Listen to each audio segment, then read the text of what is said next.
The mother of the suffrage movement, what was her name? Elizabeth Cady? Susan B? Or Alice Paul, whose fame was equal to Lucy Stone's and Ida B. Wells, who refused to march at the rear? But who remembers Phoebe Ensminger Byrne? She'd be long forgot, I fear, but for a letter she wrote to her firstborn, Harry T., who, at age 24, was the youngest ever elected to the Senate in Tennessee. And Harry's re-election prospects were guaranteed if he answered nay when the 19th Amendment came up for a vote on a hot August day. Nay would please his constituents, of which there were plenty opposed to women's suffrage in the year 1920. And that's what might have happened, and what everyone thought would, if it hadn't been for Harry's mother writing, "Sonny boy, be good." But what's remembered of Phoebe Byrne, commonly known as Miss Febb? She never marched, never carried a sign, and was no Southern Deb, but a farmer's widow with a college degree, no small feat for a female. She read constantly, newspapers, magazines, and had there been email, she would have been on every suffrage list. Instead, she could only look on as illiterate men went off to vote, and it had her pissed.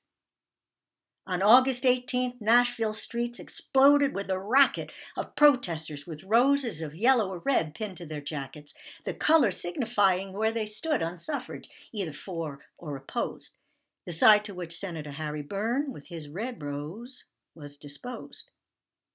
Carrie Chapman Catt came to town with yellow rose in place.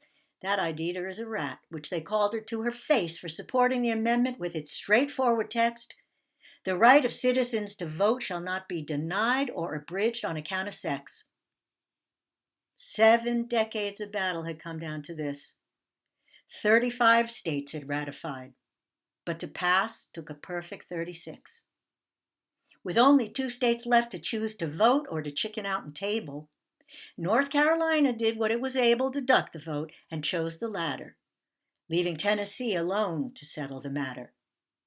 Yellow roses pled for the amendment's survival. Red roses swore it'd be dead on arrival, and that's what might have happened, and what everyone thought would, if it hadn't been for Harry's mother writing, "Sonny boy, be good."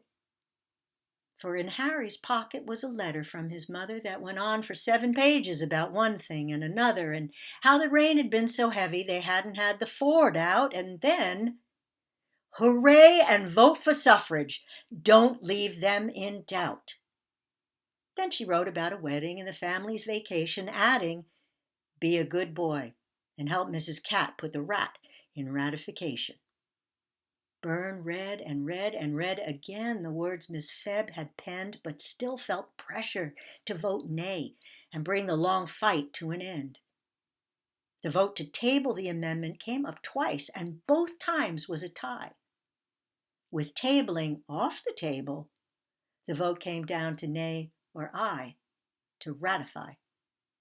Again, the Senate seemed deadlocked 48 to 48, and young Harry Byrne felt the terrible weight of having the tie-breaking vote.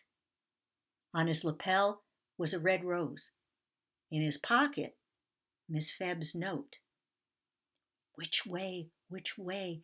It was like his silent cry, until finally Harry listened to his mama and said aye. And during the following uproar, Harry Byrne unpinned his red rose and dropped it to the floor. Harry was called a traitor to manhood's honor, dishonest, and a few said he'd sold his vote for $10K to Joe Hanover, a Jew. To which Harry picked up pen and wrote, "I want to state I changed my vote in favor of ratification because I believe in full suffrage as a right." And though some found Harry's next words kind of hard to swallow, he wrote, "I knew that a mother's advice is always safest for a boy to follow, and my mother wanted me to vote for ratification." Now just imagine Miss Febb's gratification knowing that her letter had changed the country for the better. And while that may have been Mrs. Byrne's only plan, she also proved it's possible for a mama's boy to act like a real man.